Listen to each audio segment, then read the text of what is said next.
to says, yeah, man, it's everywhere. You can't go to a coffee shop. You sit down, somebody in the booth behind you is talking about, we got to get out of here. That's enough of this crap already.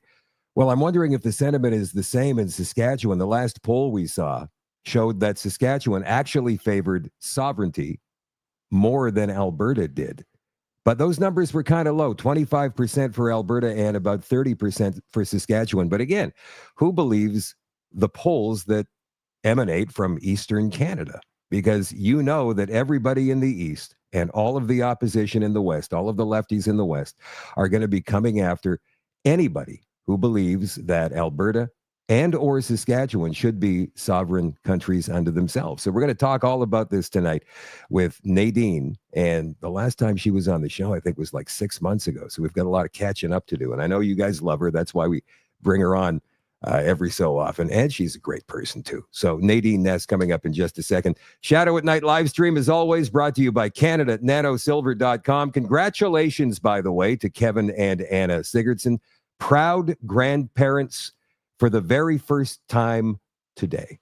Is amazing. It has several natural health benefits, and it's been used for hundreds of years for health and healing. That's the main reason they made silverware from silver. But seriously, this nano silver from Silverceuticals is the best and safest silver you can find. There are hundreds of studies and reports on it. I've read some of the studies myself, and it's mind-blowing. One of the things that sets Silverceuticals apart is that it washes out of your body in 24 hours. No silver buildup and no turning blue. And it won't even harm the good bacteria your body needs. It's so effective, they can use very small concentrations of silver, like 10 and 32 parts per million, and still outperform other silvers that have up to 3,000 parts per million. It's safer and more effective at the same time. It is an incredibly small particle that is small enough to work through your body, but big enough not to fall out of suspension. They infuse it into almost all of their products. It works in facial serums, toothpaste, gels, and even gummies that work to help your immune system. And you won't turn blue.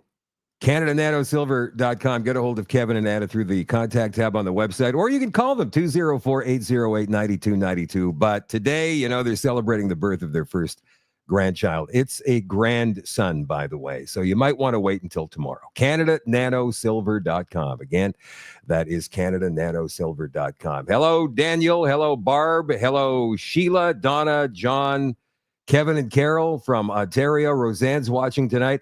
You must be in Saskatchewan or Manitoba, Roseanne, because you're talking about the wind. The wind, the wind was a big deal today.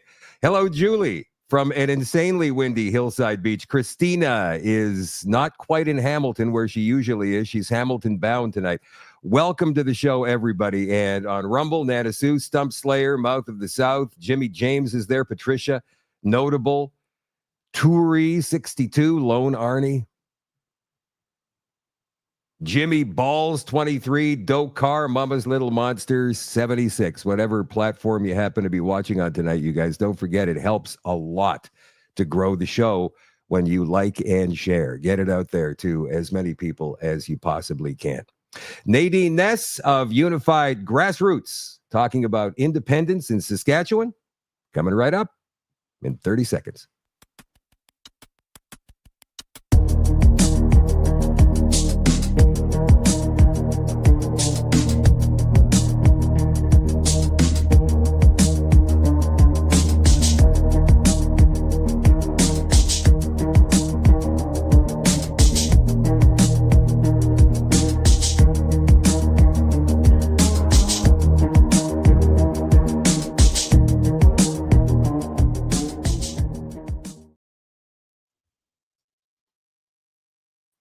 Hi.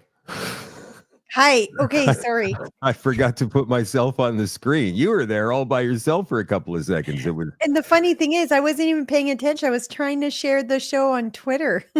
Oh, well, you're sharing it on. It only shares on 2 of your platforms. So you've got it on Facebook and YouTube. That's cool. The bigger the audience, the better. And again, guys, don't forget to like and share. How you doing, Nadine? It's been too long.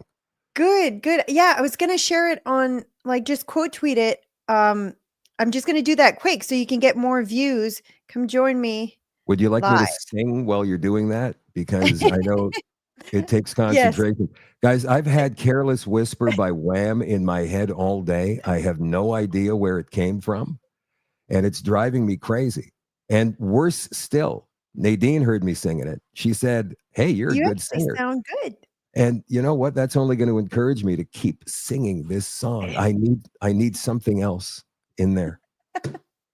You've been making the rounds on social media lately, hey? Oh, yeah, yeah, more than social media. It's all over mainstream media. We No, we no, did no. We some don't call it mainstream. You know what this. do we call it? The left-wing corporate media. Okay, left-wing corporate Corporate. media. That is key. So anyway, Yeah, you've been yeah, everywhere. but we've done something different this time.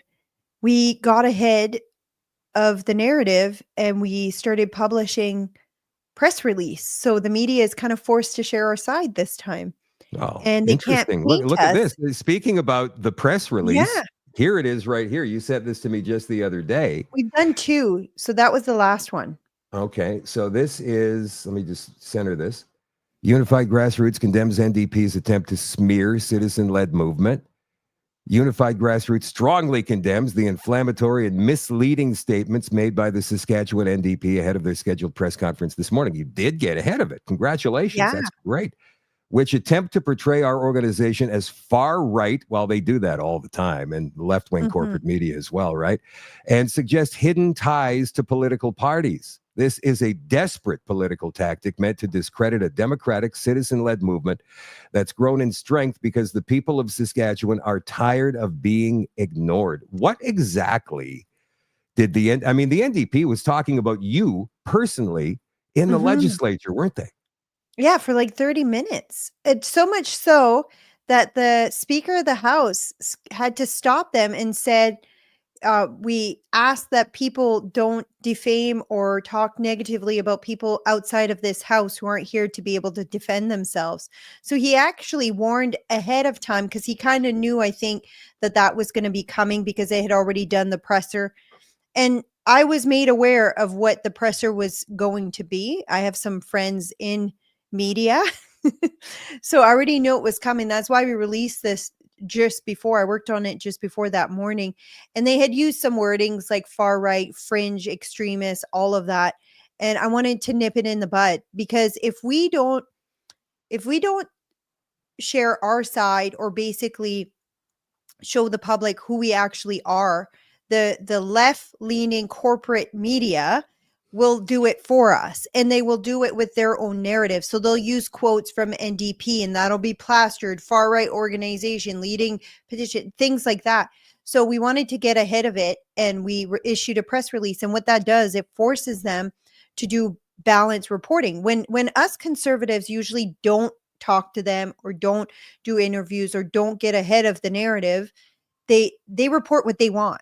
But when we do that, they're forced to share the quotes from our press release to talk about the press release, because if they don't, then they're liable for not reporting fairly, and we can actually file a complaint and it will go somewhere. So this time we kind of played the hand that the conservatives don't usually do, and I think they should. And it's actually something I learned from Americans. So How did you learn it? Like just watching Fox News, or what was no, it? no, Oh, you I had that big seminar last year that you went to, Y right? well, there was that, but Or that you actually did it in Saskatchewan. we Yes, did yes. one in Saskatchewan, yeah, and some came, and I've also been taking some training from some of the organizations down there just on how to run an activist organization, because obviously there's a lot more in the US that are conservative, so we can learn a thing or 2 from them. And, yeah, it's one of the things that they taught us. Don't wait till they define you, define yourself first. And that's what we've been doing, and that's what we're gonna keep doing. Why is the NDP so terrified of you at Unified Grassroots? I think it's an obsession. To be that's the only thing I can think of, 'cause, like, you don't see them attack other citizens the way they attack me, but every time they've attacked me, it's actually turned around and worked against them, and I don't think this one's gonna be any different. So, um, I don't know, maybe because they see that they try to demonize me, but it doesn't really work 'cause I'm not mean back. I'm very calculated, I'm very graceful, I will offer them grace. I'm very compassionate in my approach, and I think that And I'm a former lefty. I know how they think. And I think that bothers them even more because I used to be one of them. So It's funny. I've every time that you've been on the show in the past, I always say, Nadine, you've got to get more teeth in your statements, right? And no, that's what I've said. And you've always maintained this decorum and this fairness about you. And I think that's working in your favor right now because, yeah. as much as the NDP yell and scream about how, fringe and right wing, like knuckle dragging that you and your organization are supposed to be, you're not. I mean, look at you, for goodness sakes. And that's the thing, right? And I think that's why they're so afraid because conservatives there's several things. Conservatives will tend to go um more that well the ones that usually rise will tend to go more aggressive, like if you look at the US. And I'm not saying that that's not needed, it is also needed in Canada because it does move the needle. But where there was always a hole is like the people were trying to stay somewhat in the middle to try to bring the middle ground people a little bit more to the right, which is what my goal is. I'm not for the people who are fully aware of everything that's happening. That there's other people for that. I'm for the ones who are still brainwashed like I used to be and trying to get them out of that kind of that never ending head They're in the just sand. Yeah, they're definitely. I mean, the whole elbows up thing. I want to talk to you about that because you've been Mm. studying all of this. You just reminded me of it, and I think that you probably have some pretty good insights on this. How many people are now involved with Unified Grassroots in terms of membership? Not necessarily active members, but people who are on your mailing list, Well, mailing, we've never done a mail out. email list, then contact Email list. lists, we probably have like 6,000, I would say, email that we Wow, but we haven't been super well, we did one last week, but we hadn't been doing it just because the cost of the website was so expensive and we didn't really have the funds, but we weren't really asking for the funds either. We To be honest, the fight constantly, and I'm going to be completely blunt with you, up until last week, like people had become so complacent. So we did a training thing and we had great attendance and we're like, we want to do another one in Saskatoon. We'd like some donations to be able to get it going. And we got nothing. So I'm wow. like, okay, well maybe you guys aren't that motivated for change. Maybe this things need to get worse before people are actually willing to put efforts towards that. So and then we kind of decided, well, if we're not going to reach the people in that way or train the people to be able to fight, maybe we need to change our avenue. And that's where we decided, okay, let's do a show because a lot of the problems we have are happening at the federal level, but we're super successful. School board were super successful. We ran 30, and I say we as in it's not UG that ran them. We just encouraged and had 30 run, and then we sent them a bunch of volunteers to help out. No financial donations. This is another thing they're insinuating, that we gave them money. We don't have money to give anyone. And we encouraged a lot of people to run in nomination, to go vote in nomination. That was what our whole drive was with the town halls. And we got 25 out of 30 school board trustees elected, which is a huge number. But we never published Congratulations. it. That's great. That's great because we know what was happening at that level, right? Yeah, yeah. And the thing is, we focused on the most activist, problematic school board trustees as well. So a lot of them got booted out, which is great. But again, we encourage people to run for city council. So we have tons of people all over the province that got elected to city council, whether it's reeve or mayor or things like that. And when I say our people, I mean like freedom minded people who are aware to where this country is going. So it's funny because they were attacking one of the MLAs because I said in a podcast he's one of us, and he's he's a freedom loving guy, and who would have think that's like a negative thing. That's But right. It's crazy how that narrative has shifted And the same Yeah, thing with elbows up. Everybody was so proud to be a Canadian for a couple of months during the election campaign. But 3 years ago in Ottawa, you couldn't fly the American or the Canadian flag because it was I a symbol of know. hate. Like, come on already, right? And even So elbows up is so insane. That's something you don't want done in hockey. That's yeah, actually a negative thing it's a that you penalty. would never cheer for. Yeah, and not just that, it's super dangerous. Like Yeah. it's but it just goes to show it doesn't matter, right? They'll follow that brainwashed narrative. But yeah, so we kind of went a bit dormant, and then the election happened. I guess we didn't. I didn't. I still was doing a show. I was doing a show every day, and childcare issues kind of arose, so it slowed down a bit. It's twice a week now, but that was growing. Like we're getting 10 to 15,000 views per episode. So for Saskatchewan, that's pretty decent. And then the election happened, and I got really, really discouraged, not with the Conservative Party or anything the Conservative did. I got really discouraged with the Canadian voter. Um, After 10 years of what we've had, and Carney's no different than Trudeau, I realized, okay, we're going downhill, and we're going downhill fast. What's the best way to protect my family from this? And that's kind of my husband's like, we need to either move or work towards getting Saskatchewan out of Canada. So before we go to route of moving, we're like, okay, let's fight. Let's fight for a province. And we pulled the membership, and the numbers were shocking. The membership of like Unified Grassroots, 66% wanted to separate and join the US, which is way higher than I thought. 24% wanted to separate and form its own country, and then 8% wanted to stay. And I know there's a 2% missing in there, is because people kept adding options, and we just wanted to know, of those three, what is it? So we kept deleting them. And then we realized, okay, if 90% want to separate, then maybe we need to move on this as an organization. So, and Alberta was moving on it, and I wasn't seeing much from Saskatchewan. And really, there's, other than other political parties like the Buffalo or maybe Sask United, if they had moved on this, it would have just caused more splitting the vote. And when in reality, we just need this movement to be nonpartisan. Let's work with what we've got and and go in that direction. So yeah, we decided to go ahead with it.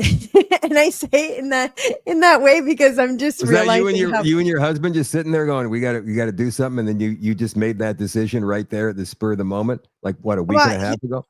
he was saying it, and then I went to my board and I said, "Where are you guys at on this?" And every single board member is like, "It's what we need to do." So so it wasn't even like a question there wasn't even one board member that was like, "Oh, maybe." So so then we're like, "Okay, well, it's going to be a lot of work. Are you guys willing to put in more work? Like we're going to need to restructure the way we've been doing, because I can't do it all." So we had a big meeting on doing that. So we're delegating a lot of stuff. We're going to try to get a lot of volunteers to help this time, like actually organize volunteers to help.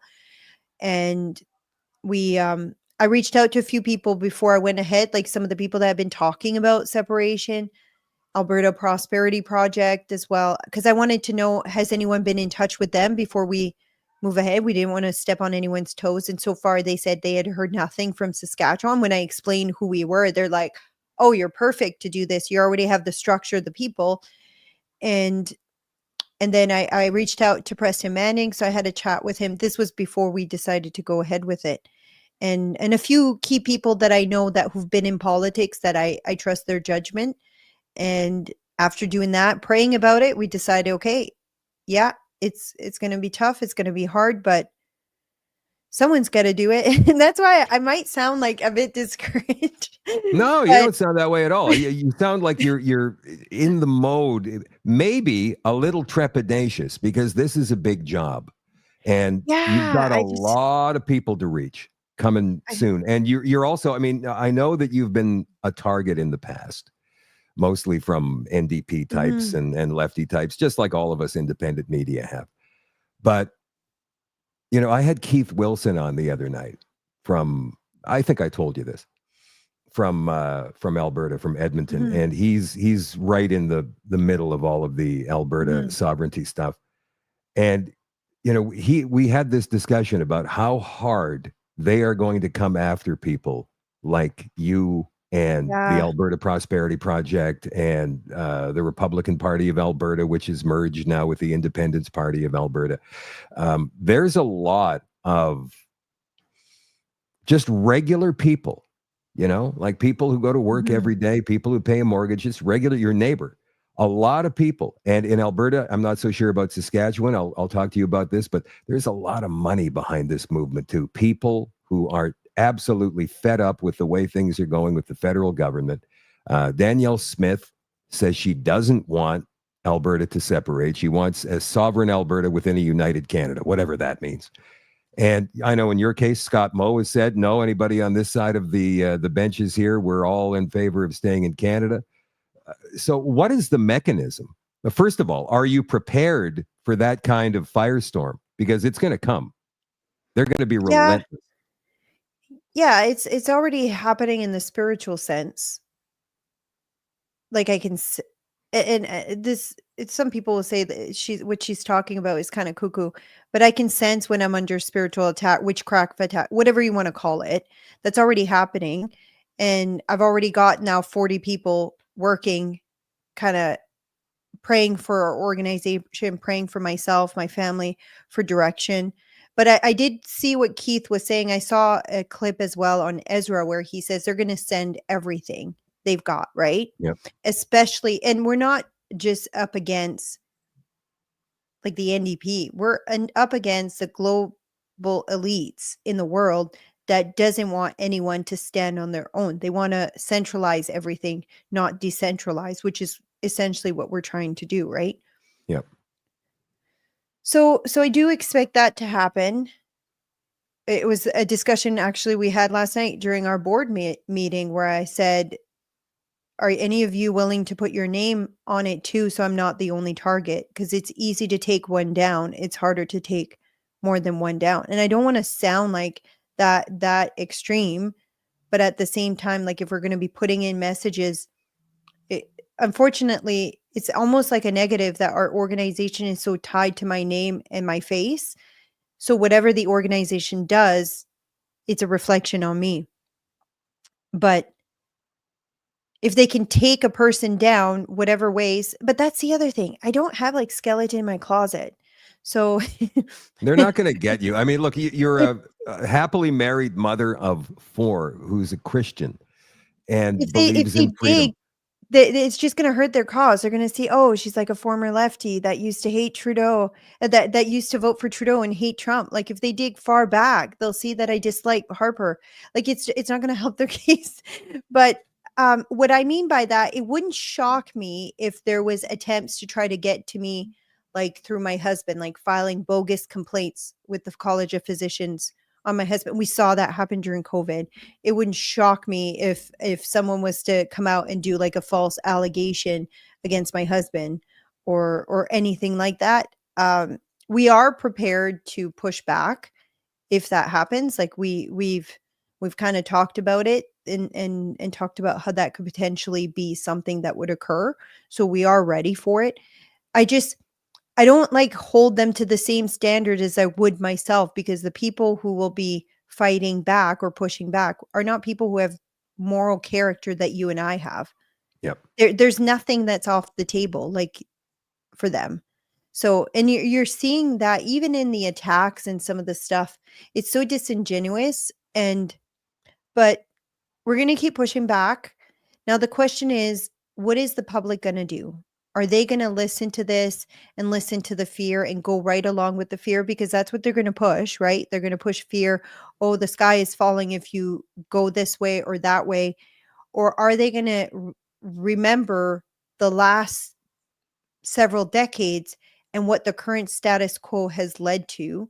Or are they going to say enough's enough? And I think it's going to be really important to have like leaders all throughout Alberta and Saskatchewan to kind of bring those people back to reality when they start pushing fear. And if there's anything that I'm good at, is doing that. That's what I did during COVID, and just bring it back. Okay, let's talk back to reality, not what they're saying, not what they're pushing, and doing it in a calm, really compassionate, understanding way. I think then we might be able to go in the right direction. But this is a lot more work than the other stuff that we've done, I think, and we're up against a lot more. And that's just the reality of it. We're going to need more funds. So I think we've had like $1,800 come in, but our website cost has just gone up by $400 a month, Yeah, just I a know that month. feeling. Yeah. So, Yeah. What's the so website again? Unifiedgrassroots.com. unifiedgrassroots.com. All And right. So go if you ahead. go look at the signatures, I think it said 3,200, but that's not the accurate number of how many people have signed it. Because some people have just signed up to our website, which doesn't show up in the signature. So they've just subscribed and signed up under our website, which technically is the same thing because everyone's telling them go to Unified Grassroots. So we're probably close to 5,000 signatures and signups. So, In Alberta, Keith was telling us the other night that there are 13 different groups who are all working towards Alberta sovereignty, which mhm, is the first step. If when you were talking about the poll that you did amongst the members of Unified Grassroots just a few moments ago, and 66% of people wanted to leave Canada and join the United States. mhm. And I and that's Go not the ahead. sentiment of the province, though. I think that would be much lower. I talked to APP, and theirs was more like 12%. But I think that percentage, we were founded during COVID. That Facebook group is the following for that is mostly kind of around COVID, and a lot of people saw the Constitution of the Americans and see that as way more safe than what we have, the Canadian Charter of Rights and Freedom here. So I think that's why people are kind of leaning more in that direction. Mhm. But I don't know if I'm personally leaning more in that direction. I don't want to go from the controls of Ottawa to the controls of DC. And while it might be good for us now, we don't know in 3-4 years from now what it's going to look like, right? I would like to see something where we're our own country, but maybe we have the currency of the US. Maybe there's more like trade, easier trade between Canada and the US. But yeah, I don't know what the general public would for sure want, but I think it's leaning more independence, own country, own structures, maybe a republic, a Western republic. I think that's what I'm hearing more from the people. And then, but just better relationship in with the US. What's interesting is Keith and I went through the process. At least it was a 2-hour show, and there's a lot of information to take in. People are messaging me the last few days saying, "Shadoe, I watched that show 3 times already, and I still didn't get everything." Because he's such a smart guy, an experienced guy. He's a constitutional lawyer as well, so he Mhm, knows all the little ins and outs, plus the negotiation part of it as well. But uh, what it boiled down to was simply, okay, so each province in Canada is in fact a sovereign territory, and the government of the province at any given time can decide what it is they want to do moving forward. And there are mechanisms through the Clarity Act that allow each province, not just Alberta, Quebec, or Saskatchewan, uh, to gain independence if they want it. That would be the first step, mhm, right? So gaining your independence from Confederation would be step number one. And then after that, it would be, okay, so what do we want to do now? Because we're a sovereign territory, right? So what's next? Do we want to have negotiations with the United States and become a protectorate? Do we want to become our own republic? Right. And so these are the discussions these 13 groups are going to be having in Alberta. And I think that maybe you're a little bit behind them, but in terms mhm. of all of that. But are there other groups in Saskatchewan that are? I know that there's people in Saskatchewan who feel this way, and I know that there's some with very large voices on social media as Mhm. well. Have you managed to have conversations with any of them? Yeah, so there's a guy who started a change.org petition. So we've had conversation with him. He's actually shared the data with us. We haven't entered it or anything. He just kind of was trying to give us a glimpse of who was signing his petition. I think that one's up to 6,000. So people could have signed both, or it could be complete people doing two different, and then we'll eventually merge it together.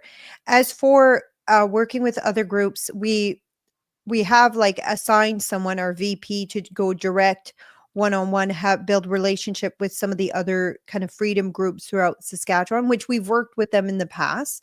So there's some throughout the whole province.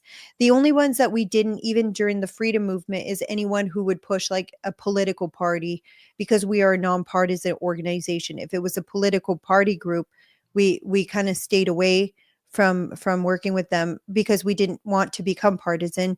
So it doesn't mean we're not going to be going towards the same goal. It's just we won't be pushing for a new political party or another political party to be the answer. If we want to influence change, our greatest chance is at getting more involved in the current party, whether it's the NDP side or I know it's kind of funny, because I think that this is why they're afraid and they're freaking out, because when we do our presentation, we tell people, get a political party membership. We could literally outnumber the NDP at their next convention and take over the entire party. We have the numbers, and that's just how democracy works.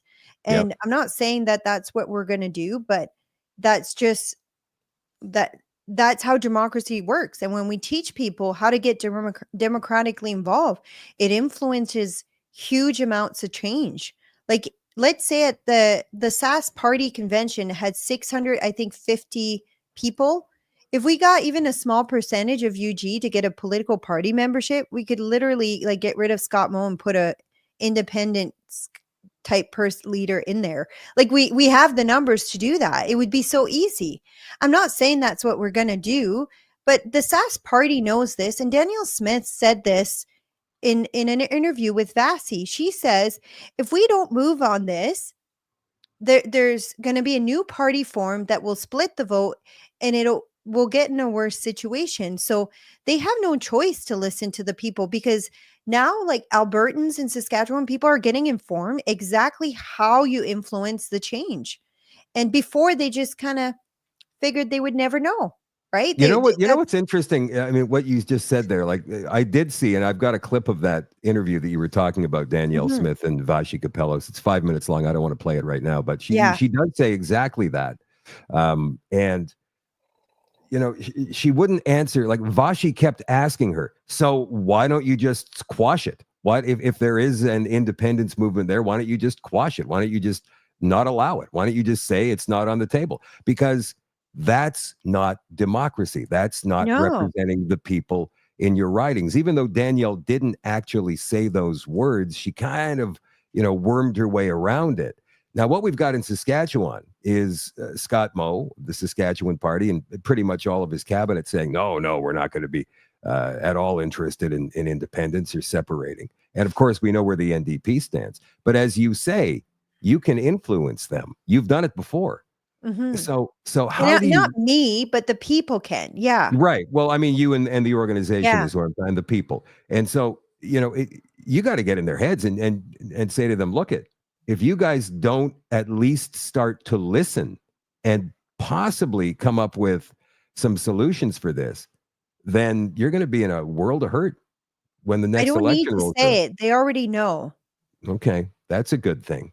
So what is the mechanism? Because Smith just made it easier in Alberta for a citizen-led. What is the mechanism? Okay, the easiest mechanism is every single person who follows Unified Grassroots get a political party membership. Show up at that convention.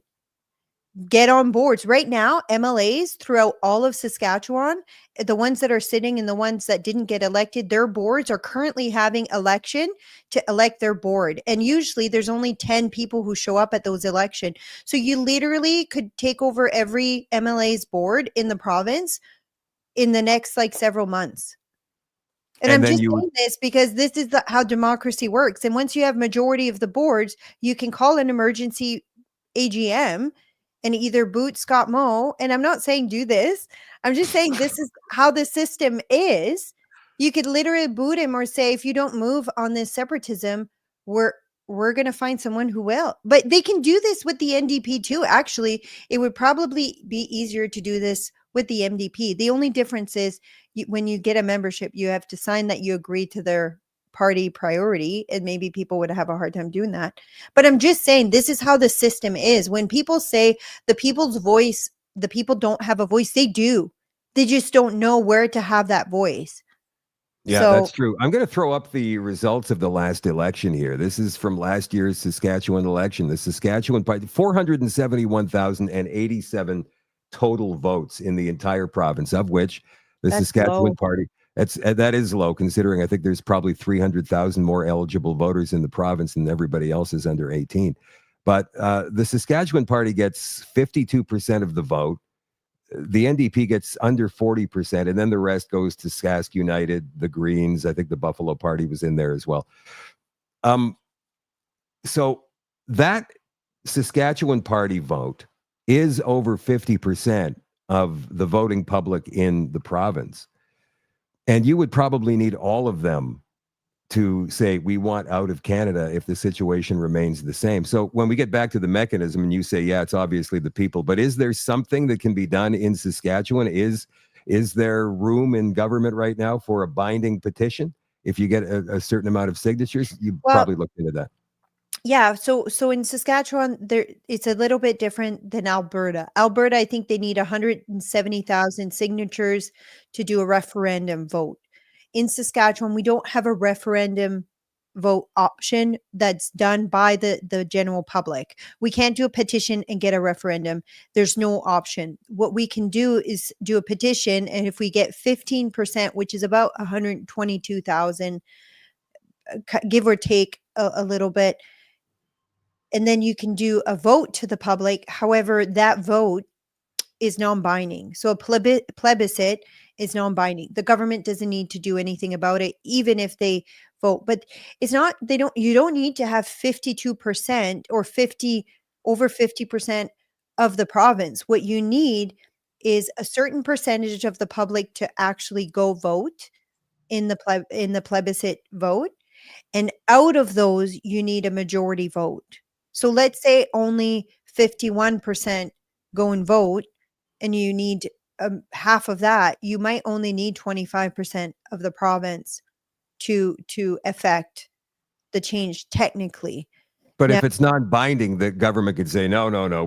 So this is the thing, like when are Canadian politicians, and we had this discussion last night on the show, when are these Canadian politicians going to understand that what's happening right in front of their faces is there are grassroots movements all over the country, and they're happening on independent media. So shows like yours, mine, Frank Vaughn. I saw that you guys were doing a show together the other night. Of course, you've got Rebel and Western Standard, and you've got Juno News. You got Clyde Do Something, all those YouTubers, Jasmine Lane. We're the ones who are pretty much now guiding the people and giving them the information that they need. It's not that we're trying to guide them in a certain direction. We're just showing them, look, this is what you're not going to see on social media, or sorry, on the left-wing corporate media. But when are the politicians going to wake up to this is my question. I mean, it seemed to me that Pierre Poilievre, even though he's pretty good on social media in terms of leaving little videos and showing videos of his rallies and all of that, just refused to engage any interviewers who were willing to sit down and just talk to him about whatever. Why are they scared of that? because the old school politicians are telling them to be scared of it, and they really suck at defining themselves before they're being defined. So they're so afraid of the media attacking them and labeling them, and because it's been effective when the media does that, it's been effective, and they have failed at defining themselves ahead of that. And I tweeted about this. I weighed in on the whole Joe Rogan and Pierre I not saw going that. on Yep. there. Yep. I said the best thing that Pierre could have done, and this is, if I was his advisor, this is what I would have advised him. I would have said, you should go for several reasons, but the biggest reason, there's going to be millions of clips that are going to get shared with Canadians, and Canadians who don't necessarily watch Joe Rogan, but they might watch you or someone else, and you'll share a clip that was really awesome or good, where it showed the human side and the non-politician side of Pierre, and that alone will reach a lot of voter base. But you don't just go and show up and do it and then let the media spin it whatever you want. What he should have done is announce ahead of time and stated why he's going. Stated, even if he had some concerns about how the perception of what some Canadians would be, this is why I'm going on this podcast. I want to increase better relationship with the Americans, because right now we need more people convincing Trump not to do the tariffs, or do all of these things the same way Danielle did this before she went to the States. She defined herself ahead of time, and media had no choice to report on that, because they put out the statements ahead of time. And Do then you he could have believe? gone. Do you believe that the media in Canada is still obligated to telling the truth just because Unified Grassroots or whoever puts out a press release? I think they're going to try to not to, but then we have to hold them accountable when they don't. But if you look at any report in the last week on what's happening between the NDP and our organization, it's completely different reporting than before. So Is it? yeah, I've read them, and I haven't like left completely angry. I'm like, oh, they actually reported fairly on our organization. They used my quotes. Oh, great. So I think, but how many politicians have you seen do that? In Canada? They don't. In the States they do. Yeah. So Trump went on Joe Rogan, and he went on all the other big yeah. podcasts as well. And I think that's probably what got him the presidency, Mhm. to be Oh completely yeah. honest. Now, we're in the middle of a trade war, so they say, with the Americans about these tariffs and whatnot. So it could have been seen. And the way they try to paint Danielle Smith is, well, she went to the United States. She's Trump's best buddy. She's a traitor. That's actually what the NDP throws out there in the corporate Yeah, media. but the general public sees that and they're like, she's fighting for us. She's going to the trenches and fighting for us. Yeah. So only the far left that you'll never get vote for you or support you anyways will see it as a traitor type thing. Like if you look at the voices, the reasonable people are not writing that. It's the crazy, the loud crazies, right? That will So, never vote for Danielle Smith. so let me ask you then, how did Carney win this freaking election? I mean, Fear. They pulled the same thing they did during COVID. They made every Canadian afraid that Trump's going to come and take over Canada, and if Carney's not the one to stand up to Trump, then it's going to be a conservative who's just going to fold because he's just like Trump. Like that's the narrative that they pushed. And like even I have family still back home. They were like hoodwinked by this too. They hated Trudeau and they're like, "Oh, Carney's so great." But what? they don't realize how extreme he is. We're going to start seeing that as like, did you see his policy where he says, I'll give you a classic example. And I talked about this on with Mark Mitchell on Rasmussen Reports today. He puts an announcement. We're going to go hard on immigration. We're going to cap immigration at 5%. So we're going to like work on this problem of too much immigration. We're going to do you a favor. 5% is over 2 million people a year. It's more than what Trudeau was actually doing. But Canadians are so like hoodwinked. They don't even recognize what 5% means. You want to see an average Carney voter? Here, look at this. Yeah. Carney won, so Is that a good thing? yeah, it's a good thing Why did you vote for Carney? because he makes most sense out of people. So, What makes the most sense to you from his policies? I don't know. Is there one specific policy that you were really interested in of his? No. Okay, thanks for your time. All right. Bye-bye. They didn't look at the policy. They voted for him because they were afraid of the alternative.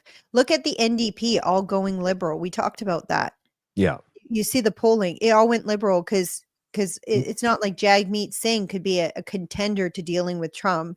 he's so unserious. So No, but they all the went, conservatives did get a good deal, not as much as yeah. the liberals, but they did get a good deal of the NDP vote, and we saw that the Did they? young, yeah, oh yeah, the young people who are Oh, working in the industries, trades, they were definitely on Poilievre's side. I saw it myself in the lineups at some of the rallies.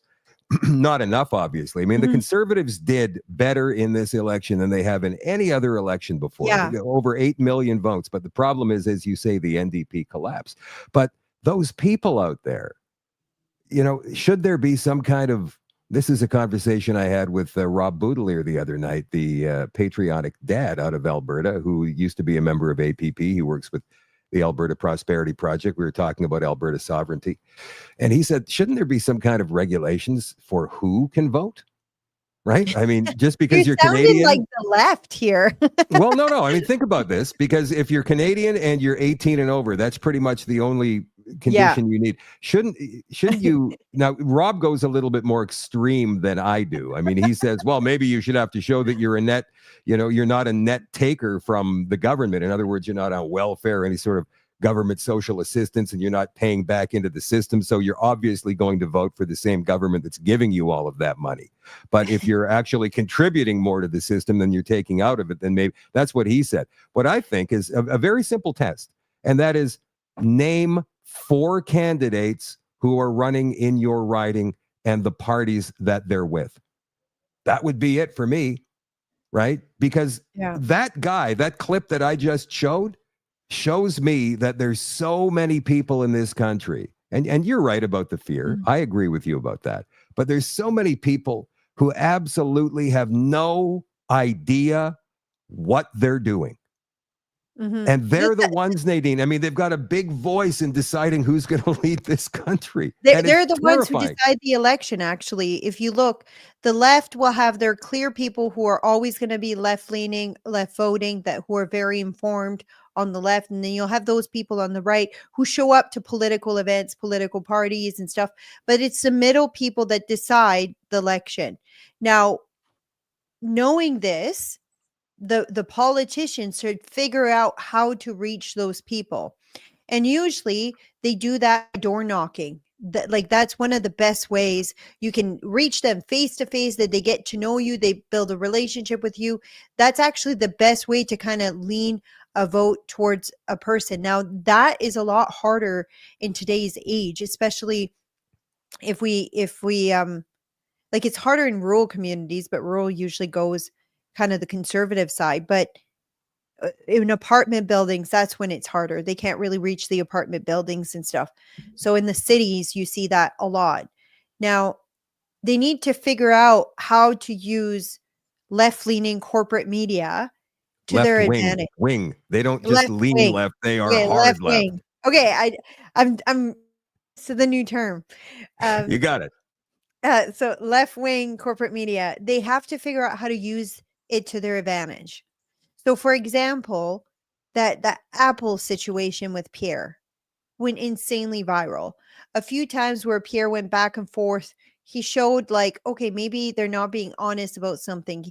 They're challenging the status quo, and Trump did this phenomenally well. He enraged the media. They couldn't stop reporting on him. Like when he did his whole McDonald's restaurant thing, Yeah. that's what they talked about. When Biden called MAGA supporters trash, Donald Trump shows up in a garbage truck with like a garbage vest, and he did a speech, and it was the funniest thing I've ever seen. And he was like charming and charismatic in his speech, and people saw like the fun side of him. Like, conservatives need to figure out how they can use this obsession to smear and twist the narrative to their advantage. But they're so afraid. They're so afraid, and they won't do that. But the left does that. Like, look, they did the video with Mike Myers, which that kind of backfired hard. Well, the last couple of days it did. I mean, he's been Oh, named in the Diddy trial, case. Yeah, yeah. But but that stuff works, but you don't see conservatives doing that kind of stuff. And you know why? Because every conservatives that have risen up, they've distanced themselves from. Like every conservative voice, they'll be like, we can't touch that. We can't, every conservative organization, we can't touch that. And those conservative organizations never really grow into influencing or growing big enough that the public is like, oh, okay, yeah, I joined that. Pierre is going to speak at their event. The only person who has, I would say, is Daniel Smith. And the US, they team up with these because these are the boots on the ground that will knock on the doors that you can't knock. You know what's But if interesting is how controlled the conservative campaign was. I got kicked out of the Polyev rally in Winnipeg as a known, really, as a known agitator. And I was just standing there with my hands in my pockets, minding my own business, waiting for my buddy to come out of the can. And a couple oh, of that's too security bad. guys came out. They dragged me to the back and they called me a known agitator. This was after I had talked to everybody standing in line to get into this rally on my page, on the show. It was seen 70,000 times, that video. And you know what other video was seen even more than that? Was the video I did 10 minutes later when I said they kicked me out for being a known agitator. That is the problem. Like they're Yeah. trying, and ironically, during that particular rally, there was a couple of actual known agitators in there calling Pierre names, and they had to kick those two out. But that's nothing I would have ever done. I was there covering it as a journalist, and so I was shocked by that. There's video that Wright Blend has taken the last couple of days in Ottawa. He's our buddy I out there, saw works with that. Chris Yeah. Dacey. And so the Conservatives had this caucus meeting Tuesday, I think it was. And so Larry Brock's walking out, Jamil Giovanni, Roman Baber, and Pierre himself. And they all just kept walking. They wouldn't stop and they wouldn't talk to the media. They just put their heads down and put up these fake smiles and thumbs up. And why don't they stop and engage? Do they not understand the impact that the independent media is having? Or is it just cowardice, like you said earlier? I think it's bad advice, if I'm honest. And I don't think things are going to change until they start. I don't think Pierre necessarily doesn't want to talk to them or doesn't. I think he's just been told you can't seem too MAGA, you can't seem too for the conservatives because you won't win. And the thing is, unfortunately, I think this loss will make that worse. Like,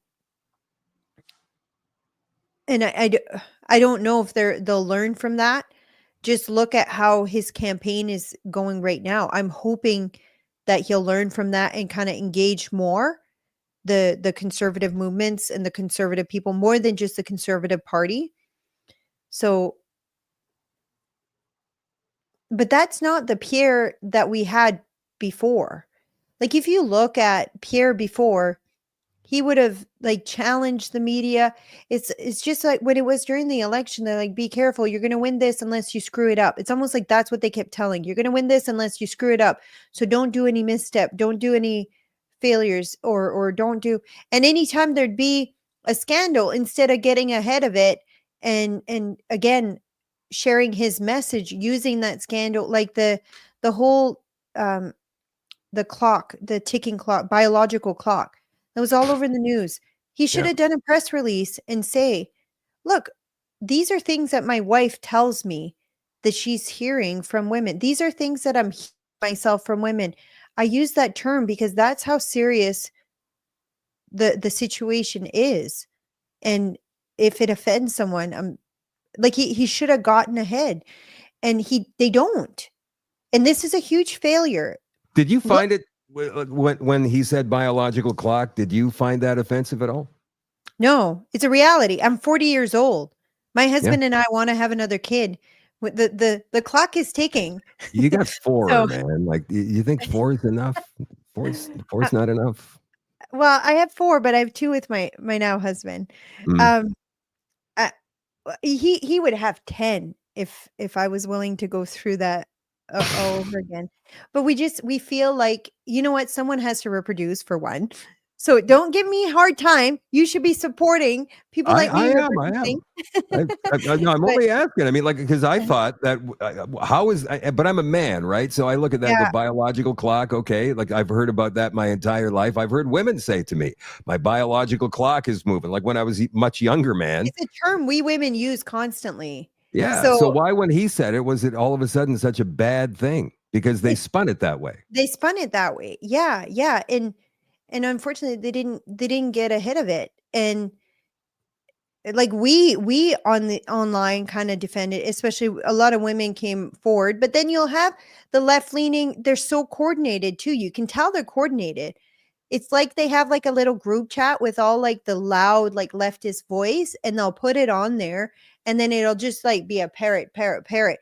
And this is human psychology. You know, when things get repeated over and over again, Yeah. you start believing it. And Yeah. the left uses this so good. Like they Yeah. do. They're phenomenal at it. Who was that ex-liberal climate minister? They called her Climate Barbie. What Oh, was her? oh, I forget her um, name. Blonde. yeah. I know who you're talking about. Anyway, there Uh, was a video of her saying that very same thing. She was at a yes, bar in yes. Newfoundland like years She's ago and bragging about it. drinking, what is it? Helena, no, not Helena McKenna. McKenna. What's her first name?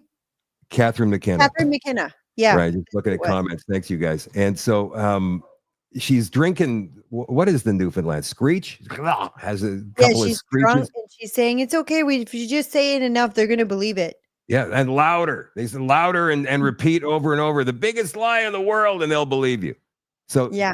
so why would people believe that Mark Carney, a billionaire banker who didn't disclose his personal financial holdings before putting them into a blind trust, why would people in Canada believe that that guy, especially after what we saw the other day when he was down there, like sitting there like a scolded kid, why would they believe that Mark Carney was any better to deal with Donald Trump than Pierre Poilievre? I I just think it's the whole he's not a conservative. He's more supportive of the Democrat. So maybe he'll kind of push back more. I don't know. But like what was even more sickening is just see them say how great of a job he's done. Like Have you seen that online? They're like, "Oh, he did so phenomenal. He stood for Canada." Well, that's I'm what like, the left-wing "What? corporate media is saying, Nadine. I That's what know, I know." it's great job, Mark. What? He sat down. He said, "You've been a transformative president who's been working on behalf of the working people of this country." And I just, Mr. President, Mr. President. And what did Trump call him? Mark. Like, dude got owned down there. Trump said yeah. right in front of his face and right in front of all the media, when the media asked him, "Is there any chance of you ever dropping the tariffs against Canada?" Immediate answer was, "Nope." Why No, not? we're The not media gonna said. do it. And he says, "That's just how it is." That was it. And Carney tried to get in there on that. Too late. Next question. He got owned. Did you see how many times Carney was like, and he didn't talk? If that was me, I would have cut in and I said, Mr. President, I would have cut in and said something. And I like Say, not look, I mean, that's necessarily. something we haven't discussed yet. I mean, I wouldn't be so blunt about it as you say. Canada's not for sale, Mr. Carney. And what did Trump say back to him? Well, nothing's forever, right? So the same thing with the tariffs. The bottom line is the guy is probably the best negotiator in the world, Trump. Mhm. I mean, I've Yeah. read his book, The Art of the Deal, and I've been going through Carney's book, and I will tell you that Trump is going to own this guy just like he's owned all of the wokies since he's been in office for the past, 80 to 100 days. They haven't got a chance. And that's what we elected. Thank God it's only a minority situation, and possibly through some miracle we can get rid of them in the next year to 18 months so that we can go ahead and do this again.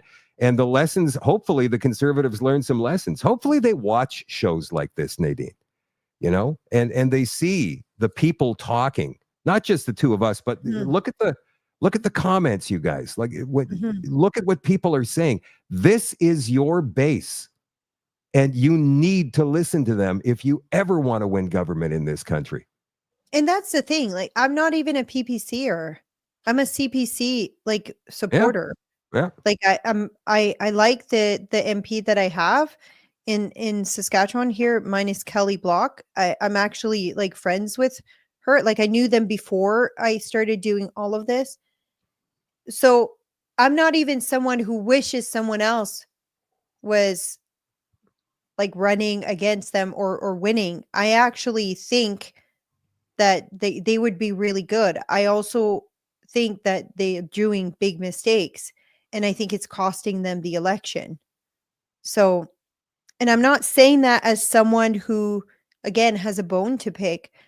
This is someone who has had training after training on how to run campaigns, how to get ahead of messaging, how to sway public opinion. I mean, we did that masterfully in Saskatchewan during COVID. We had like strategic things we were doing that actually worked and were effective. So, and I'm not like your typical like old school politician. Again, I'm a former lefty, so I know what they do. I know how they work, and they need to change their ways or it's going to keep being the same. The I more you will change, I the will more you give stay the same. I Yeah. will give Pierre credit. His social media game was top notch. His videos were really good. Um like very engaging, very informative. But again, they were still political videos. I wanted to see like the heart. He had done a video when he was Well, running for the leader, he started bringing Anna out a lot in the last couple of weeks which was of better. yeah. But But now, I remember, mean, she walked out of the caucus meeting with him the other day, and now people are starting to say, "What's this, Yoko Ono?" Right? I don't Like think there's a that's happy bad. medium. Yeah. Remember the video where there's two videos that come to mind where you like see the human side of it, where they're leaving an event and he's carrying her because her feet are so sore, Yeah. and she's saying how much she's been on her feet all day. Like that was the kind of stuff that people want to share. Like this is a human side. They want to see the real them, not the what's your politician image, or that one where they're doing a Christmas drink and you can see that she's runs the show at home because she's kind of running the show in the kitchen, right, with the drink. So it's kind of funny, you see that dynamic that you don't necessarily see in public, and it's like a dynamic that all married couple can kind of identify with a little bit, like, so that kind of stuff. I think they didn't show that, which is what Joe Rogan would have been. It's a more calm, not scripted, just off the cuff. You don't know what questions are going to be, and you're just having a conversation like you and I. Yep. And they don't Yep. do that. That's the key these Yeah. days. You know, It needs to be authenticity. It needs to be authentic. yeah, right from There's the heart. And there's one video he did too that was phenomenal that even I wanted to share. Was he was walking in his old neighborhood. He was in front of his house and he's talking about what it was like to live there. And you could actually like feel it and identify with it. And it was coming from the heart. But then it became these slogans, these say the same The thing over and over. music and Build yeah, the like that. homes, save the Yeah, streets. yeah. Build the homes, right? All that, and he was talking in slogans a lot as well. So you're right. We got to see. I mean, Yeah. he's got a special needs He was child. doing so good at first, like in the restaurant, eating the bacon while he's eating. He's saying how everything's gone up. That was great video. But it's all, even that part, and I understand what Mhm. you're saying because I saw one of those myself, and I went, Mhm. "Wow, that wasn't bad." But then the slogans start again. Yeah. And he is acting through all of that as well. Maybe just acting as himself, but it is partly Yeah. scripted. On a Joe Rogan or even on a Shadoe Davis show, Mhm. you're talking just about your life. Like I go all over the place in Mhm. topics with people when we're talking, and I can go as long as 3 hours, 4 hours if the conversation's really good and people are digging it, right? And so you go on and you do that kind of a show, and it's a game changer, as you said earlier. Mhm. You pointed that out, right? Like I said, he did do a couple of podcasts. He did one with our friend Jasmine. Yeah, and Jasmine. But Jasmine, like she's 28 years old and she's not quite versed in this yet. She's new at it. right? She's been in media for a few years. I don't want to diss her because I like her and I think she's going places. She's very talented. But it could have been like maybe you find a few people who have been around the block, who can sit down and have that conversation with you and just have it, right? It's not about sitting there and reading questions from a piece of paper. It's No. about having the conversation and showing who you are in that conversation without pressure and without judgment. Just have it, man. Like answer what is in your heart. Mm-hmm. That may have been the thing that was lacking. Plus the fact that, he was riding for a year and a half, the carbon tax election. And then Mm-hmm. it changed when Trump started announcing these tariffs and he didn't pivot in time. And he let Mm-hmm. the liberals have that ground. And that was, the media played right along with that too, right? Oh, this is going to be the worst tragedy. And Carney talking about what another crisis and how we're going to all be paying the price. And good Lord. I mean, I think the direction he went to was a mistake too, because he pushed the fear, which just pushed more people to Carney. If he had said, you know what, like we've had a strong relationship with the US, let's work on building that relation. Like the economic impact of pushing back or doing counter tariffs is only going to be worse for Canada. Like he should have used that messaging from the get-go, not just bashing Trump over and over. And I think that was a mistake too, because in that specific aspect, he pushed the fear and instead of hope. He might have pushed hope in other avenue, but in the one that was the biggest avenue for on the minds of most voters that he wanted to bring to his side, he didn't show what the alternative could be. Like Polyev, you mean?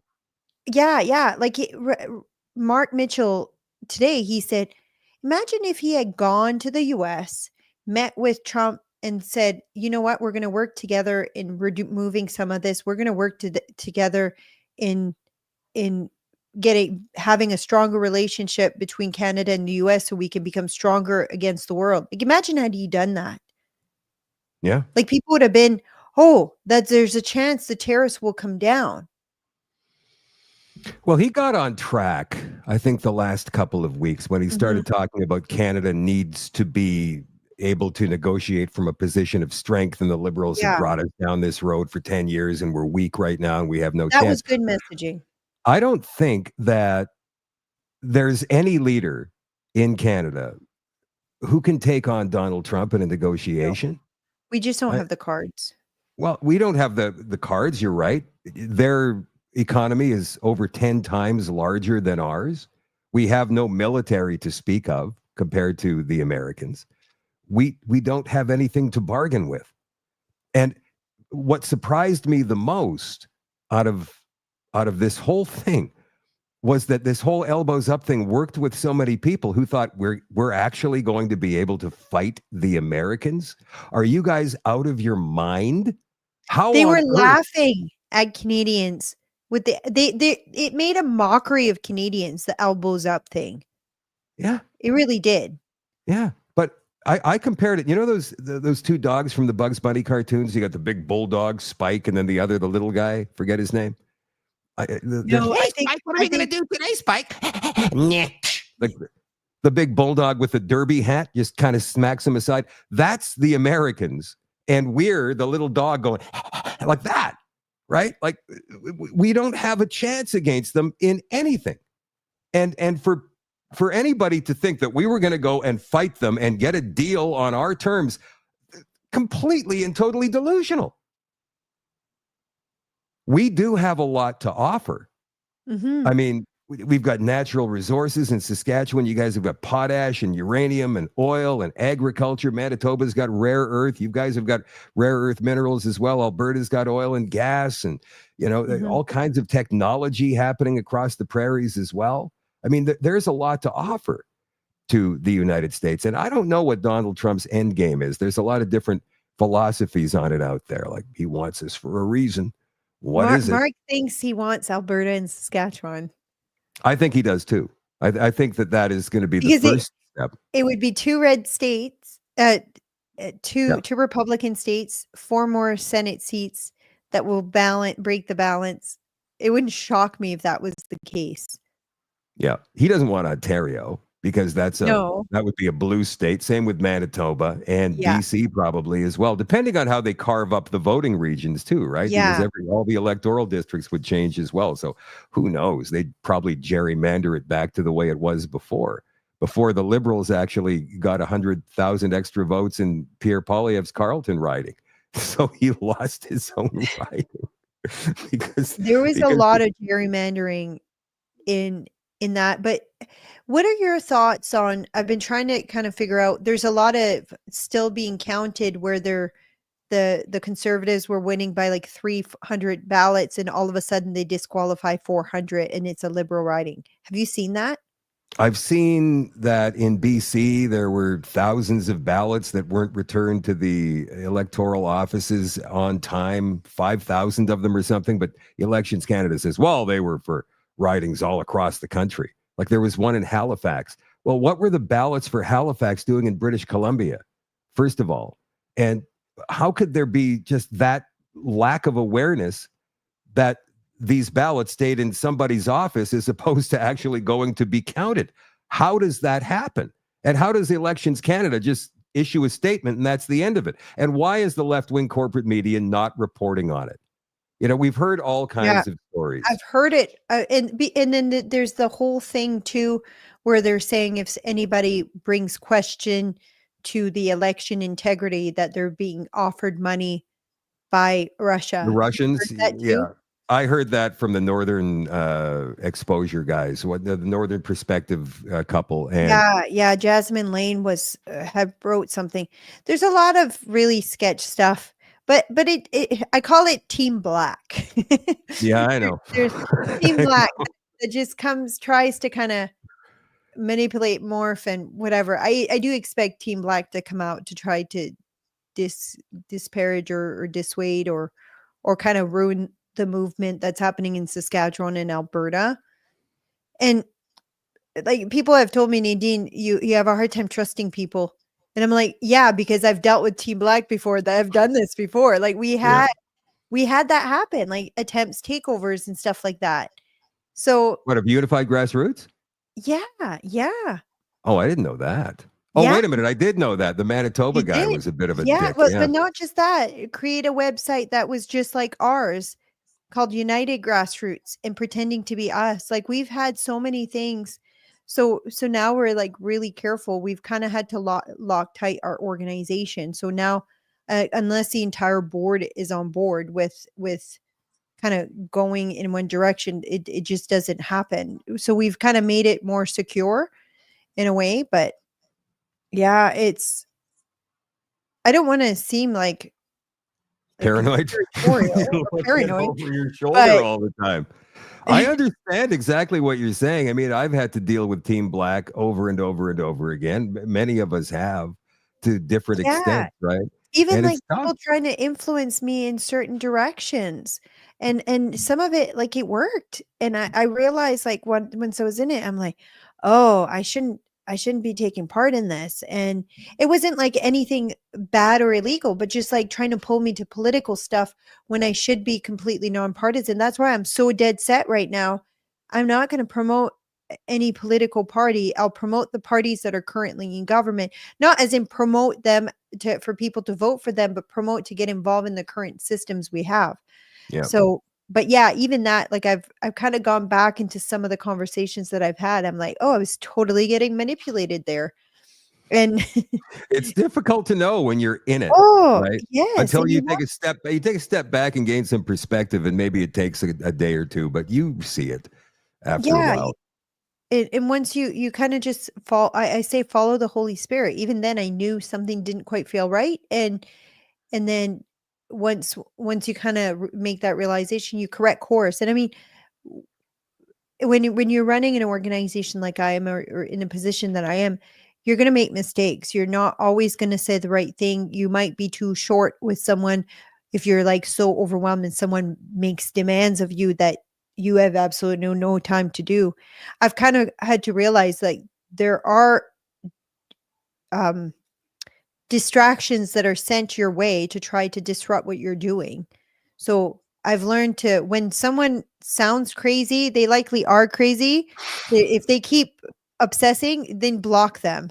Yeah, when they show you who they are, believe them, right? Yeah, believe them. So I've had to So do that quite a few what are times. the next moves that unless you don't want to talk about them because then it would give the game away, but what exactly is the next step moving forward here with Unified Grassroots? Is it going to be a door knocking campaign? Do you need volunteers? You need some more funds? What exactly is the goal here? Well, we need more funds. I think we would love to have billboards out there so people would know.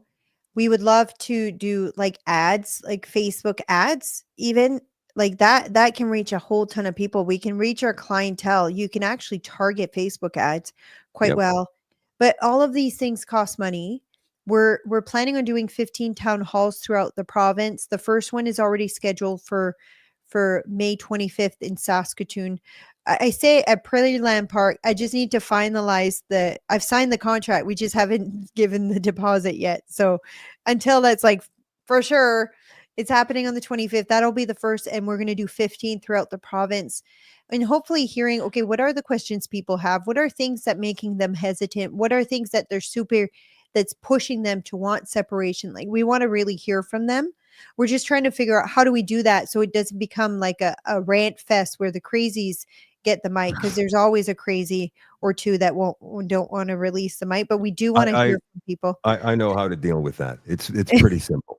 It's pretty simple. You just make Just do sure the that back. you got a big dude standing right next to the person holding the mic in the audience, right? Because what happens all the time, and we totally respect that everybody wants to be able to Yeah. voice their own opinion. We get it, but we need to sometimes get through 30 different questions in the matter of an hour and a half before people start getting up and leaving, right? So you've got to Yeah. try and limit the time that people have on the microphone. When they try to take it in their own hand, you take it back from them. Mhm. And if they're going on too long, then you just have to kind of whisper in their ear without embarrassing them. Okay, maybe it's time to wrap it up here. And You- if they're one of those fringers that you were just talking about, that's the big dude in the back with the facial expression. That's what Usually you need. we say ahead of time we're going to take the mic if it goes too long, but the Yeah. thing is And that's there's a lot of absolutely fair. Some people don't, in the moment because they're very passionate. We totally understand the yeah, like passion that people we're have, the right? same. Yeah. Yeah. I think what we're going to do though, there's a lot of people too that won't want to take the mic but will want to tell us stuff, and usually sometimes those are the ones with the best ideas. You So got to stick around. Not only do you have to do these, this is the thing, right? I've been down this road as well. So you do a 2-hour presentation and then you're hanging stick around around for for an hour. another hour or longer after that to talk to the people who are a little too shy to come on the mic. Yeah. And you're right. They do sometimes have the best ideas. They don't even realize it. And We're it's not even hoping like go ahead. Yeah, we're hoping we're gonna have like I think what we're gonna do to try to avoid that, to try to avoid for media to come and clip like the most insane statement or question. I think what we're gonna do, because we do want to hear from the people, I think we're gonna have an option where they can do it with their phones and just fill it out and send it to us, and then we'll grab some of those questions and answer them on stage, because like Jordan Peterson does that. I don't know if you've been to one of his shows. Anybody can ask a question and they'll answer them, but that way we'll get all the data from the people who don't want to grab the mic, all the data from the people who may, if they get seen saying something could affect their jobs, stuff like that. And Mhm. then we still get to hear from the people. That might be the avenue we're going to go to, just because it's so important that we don't get defined by the media in this. So it's not necessarily we don't want to just everything be the way we want. We want to hear from them, but at the same time we know what media is going to do. So yeah. So we'll see. We'll see. And it's obviously different if it's Saskatoon versus a small town of like Humboldt, like where there'll be 100 people or 200 people. But who Yeah. knows? Like we have room for 400 people, but we may have 1,000 people show up. So we're going to be putting it up on it. Well, we've had that happen before I with know. YouTube. So Yeah. we're going to put it on our website with an RSVP so we can get a gauge. And if it, let's say there's 500 RSVP, we're going to try to get a bigger haul from Prairie Land Park. So So yeah, we'll see what.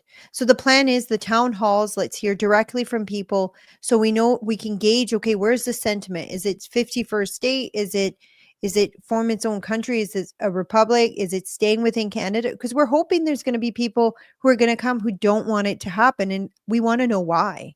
Do you So think that Mark Carney, knowing what you know about him, and you know a lot about him, as do I, do you think that he is going to live up to any of Danielle Smith's demands? She's got 10 out there. And that means getting rid of Bill C-69, the No More Pipelines bill, and the No More Tankers bill. That means getting rid of the caps on producing energy. And this applies to Saskatchewan as well, because there's definitely oil there.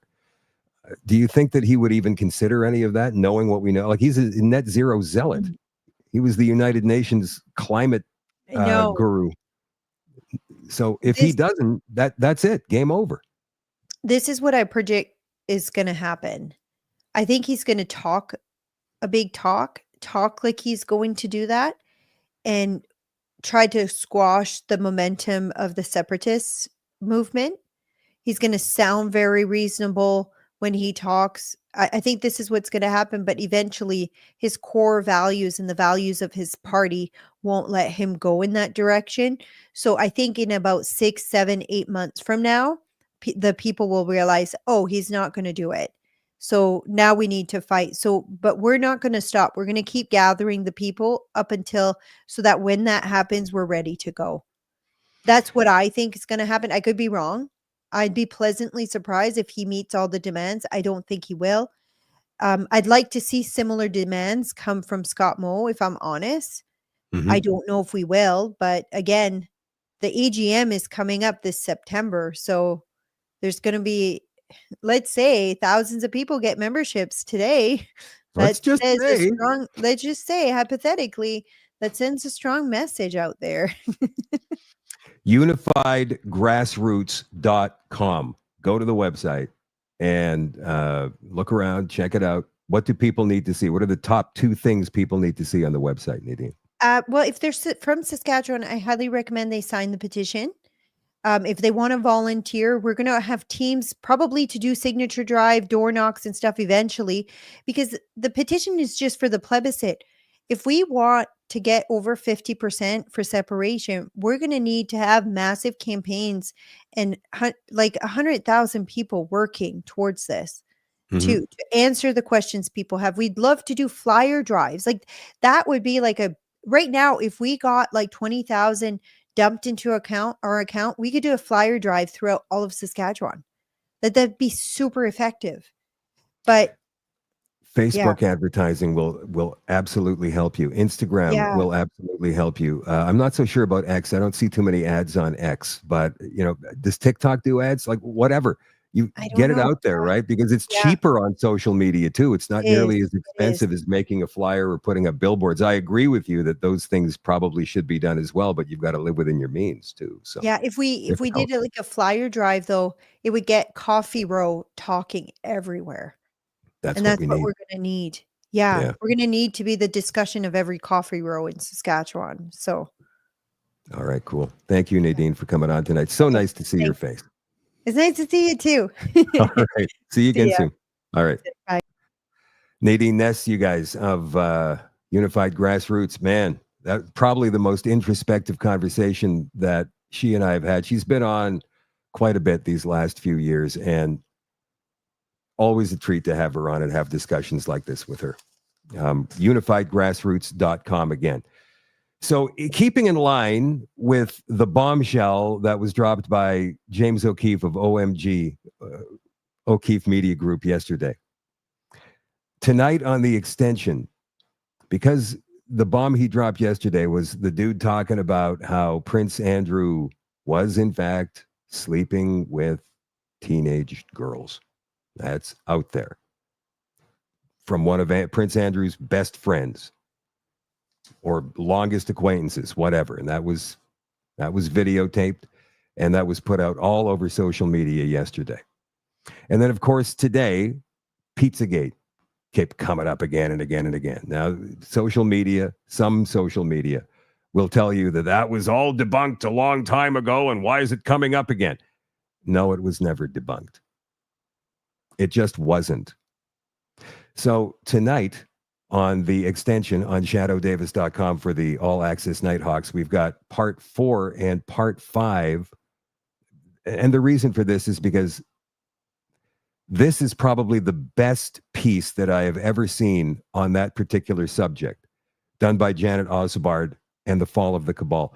Part 4 and part 5 of the original series, not the conclusion and not the sequel. Part 4 and part 5 of the Fall of the Cabal is coming up tonight on the extension on shadowdavis.com. And if you're not a member, I suggest signing up and becoming one so you can join us. As well, you might want to join, as a matter of fact, you will want to join so you can be part of the conversation, the Telegram group. It's Shadow at Night Community, right? So look for that in the search of Telegram. And I know that Telegram is not exactly user-friendly if you're new at it. You just got to figure it out. Won't take you long. A couple of minutes. Just stay with it.